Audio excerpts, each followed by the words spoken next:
प्रधानमंत्री नरेंद्र मोदी का एक विजन कि देश को आत्मनिर्भरता की तरफ ले जाए, लेकिन डिफेंस इंडस्ट्रीज और रक्षा के क्षेत्र में आत्मनिर्भरता की तरफ आगे ले जाने वाले हमारे साथ हैं अजय कुमार सर।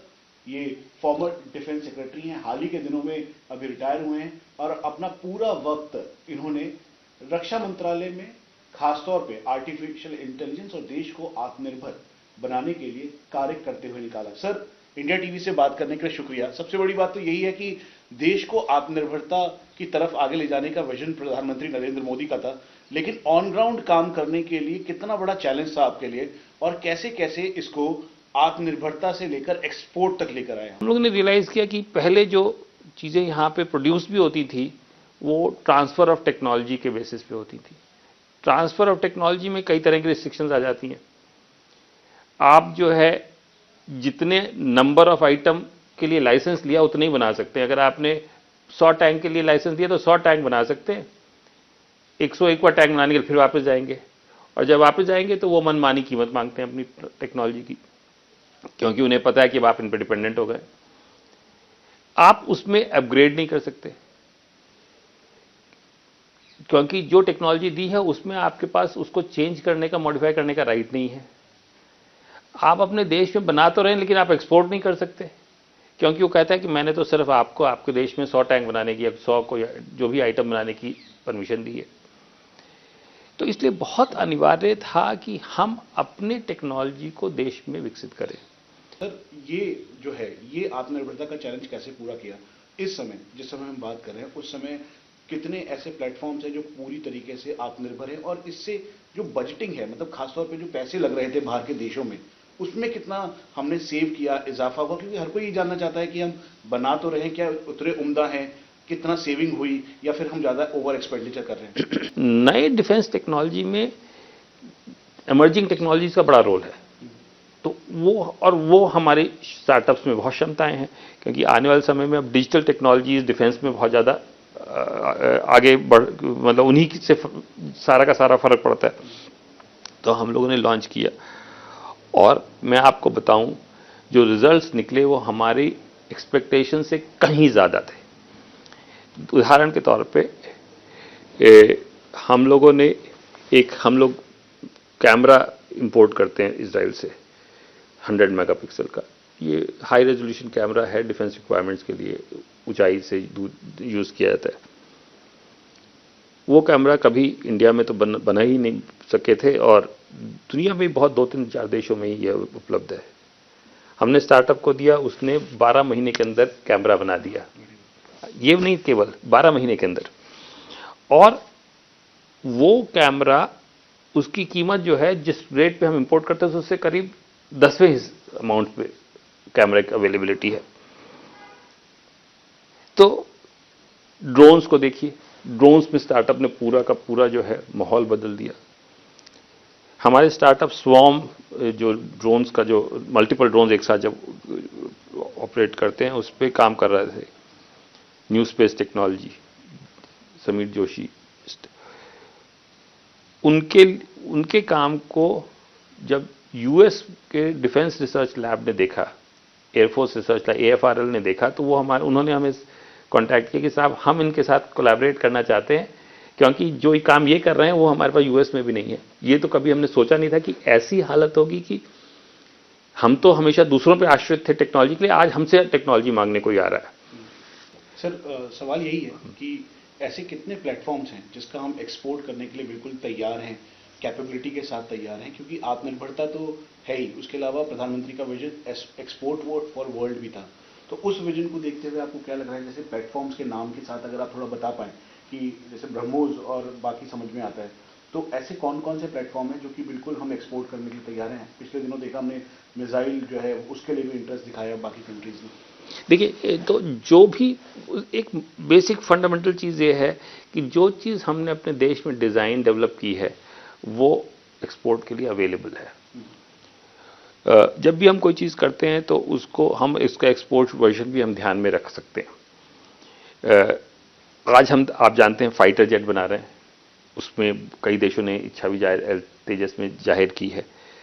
हमने बेसिक ट्रेनर बनाया है दुनिया में बहुत सारे देश बेसिक ट्रेनर नहीं बनाते फिक्स विंग में।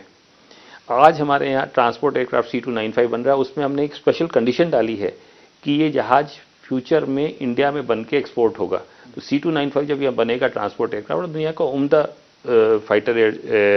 ट्रांसपोर्ट एयरक्राफ्ट है, ये यहाँ से एक्सपोर्ट हो सकता है। मिसाइल में आपने की ब्रह्मोस है, आकाश है, पिनाका है हमारी अपनी मिसाइल से। एंटी टैंक मिसाइल ATGM एक हमारी DRDO बना रहा है, एक हमारी इंडस्ट्री बना रही है, इसको हम एक्सपोर्ट कर सकते हैं। तो उसकी क्षमताएं हमारे को लगता है इससे हो पाएंगी। सर, मॉडर्न वॉरफेयर एक बहुत बड़ा चैलेंज है। आपने खुद आर्टिफिशियल इंटेलिजेंस से एक मॉडर्न सोल्जर या फिर लाइन ऑफ कंट्रोल पर गैजेट्स, इक्विपमेंट्स, वाइटल इंस्टॉलेशंस की सिक्योरिटी के लिए हाई डेफिनेशन कैमरास, बहुत सारे अलग अलग पैरामीटर्स, और वो जो प्रोजेक्ट थे उनमें वो निकल के भी आया, सेंट्री या फेस रीडिंग या फिर ऐसे आइडेंटिफिकेशन। उसके साथ साथ आप ये साइबर वॉरफेयर और स्पेस वॉरफेयर में क्या आप देख रहे हैं कि क्या इसमें भी स्कोप है भारतीय सैन्य व्यवस्था को और सक्षम बनाने का, या फिर इसके लिए हम बिल्कुल कैपेबल हैं, तैयारी है जो मॉडर्न डे थ्रेट्स हैं उनसे निपटने की?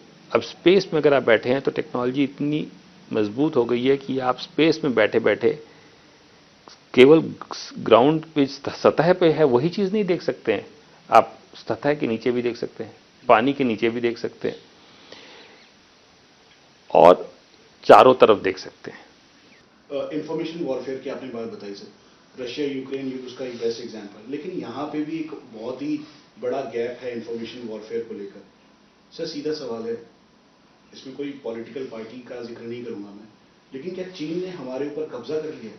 क्या चीन भारत की धरती के अंदर आ गया है और जो 26 ऐसे पेट्रोलिंग पॉइंट हैं जहां पर चीन का डोमिनेंस है, उसकी वजह से हम पेट्रोलिंग नहीं करते हैं? नहीं, देखिए, चीन हमारे देश में आ जाए ऐसा संभव नहीं है। संभव इन कि हम उसको अलाउ नहीं करेंगे, कभी नहीं अलाउ करेंगे। लेकिन और इसके ऊपर चीन के साथ हमारी बहुत डिटेल में हर चप्पे चप्पे पे डिस्कशंस होते हैं, तो इसलिए दोनों तरफ कोई रिलेंट करने को तैयार नहीं है। लेकिन चीन का एक स्टाइल है और उसने इंफॉर्मेशन वॉरफेयर को एक टूल की तरह बहुत इफेक्टिवली यूज किया है। जब भी वो अंदर आने की कोशिश करता है हम उसको रिबफ करते हैं और फिर कोशिश लगातार जारी रहती है, अभी से नहीं, पहले से। लेकिन वो अपने मीडिया और इंफॉर्मेशन वॉरफेयर के तहत ऐसा जताने की कोशिश करता है उसने ये कर लिया, वो कर लिया। और मैं तो देखता हूं कि अल्टीमेटली सच्चाई क्या है वो लोगों को पता नहीं चलती, लेकिन जो पता चलता है वो मीडिया के मतलब इंफॉर्मेशन में, जो सोशल मीडिया हो चाहे दूसरा मीडिया हो उसके द्वारा। तो इसलिए एक कोशिश ये बनी रहती है कि हम दिखाएं कि हमने ये कर लिया है। और ये चूंकि वहां पे तो युद्ध के स्तर पे तो कोई है नहीं, तो जो मीडिया कहता है वही लोग जानते हैं और चीन इसमें काफी काम करता है। तो क्या कब्जा किया है सर, मतलब ये ऐसा संभव नहीं है, क्योंकि देखिए हमारी फौज वहां पे बैठी हुई है, अगर वो आने की कोशिश करते हैं हम उनको रिपल्स करते हैं और ये सिलसिला चलता रहता है। लेकिन कभी ऐसा नहीं हम अलाउ करते कि वो आके हमारे यहाँ कब्जा कर लें। जिस दिन कब्जा होगा उस दिन लड़ाई होगी, युद्ध होगा। और जब तक युद्ध नहीं है तब तक दोनों फोर्सेस अपने आप को एक एग्रीमेंट के तहत उस पर काम करती हैं और उसको वहां पे रोक के रखती हैं। सर, 26 पेट्रोलिंग पॉइंट लद्दाख इलाके में जहां पे इस समय पेट्रोलिंग नहीं हो रही भारत की तरफ से, ऐसा कहा गया पॉलिटिकल पार्टीज के द्वारा कि भाई हमने वो जगह छोड़ दी है। ऐसा है कि डिसएंगेजमेंट प्रोसेस के तहत फेस ऑफ की सिचुएशन ना हो, इससे बचने के लिए एक नो पेट्रोलिंग जोन क्रिएट कर दिया गया? देखिए, बहुत सारे एग्रीमेंट्स में बहुत तरह के अरेंजमेंट्स किए जाते हैं, उसमें किसी कोई अपना पक्ष छोड़ दे ऐसा नहीं होता है और कोई करेगा भी नहीं। तो सवाल ही नहीं उठता कि हम अपना पक्ष छोड़ दें, ऐसा तो हम लोग कभी मतलब हमारे चर्चा में भी नहीं आता। और जो है जो वहां पे पीसफुल स्थिति बनाए रखने के अनिवार्य होता है उसके हिसाब से निर्णय लिए जाते हैं।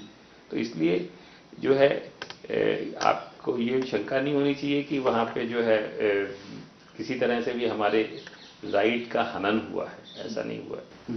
ये हमारे साथ farmer defence secretary Ajay Kumar sir थे। बहुत ही क्लैरिटी के साथ आत्मनिर्भरता, देश का विजन और आर्टिफिशियल इंटेलिजेंस की तरफ जो देश का रुझान है उसके बारे में इन्होंने बताया। और ये देश के गौरव का समय है क्योंकि इस समय डिफेंस क्षेत्र में सबसे ज्यादा मेक इन इंडिया यानी देश की आत्मनिर्भरता दिखाई दे रही है।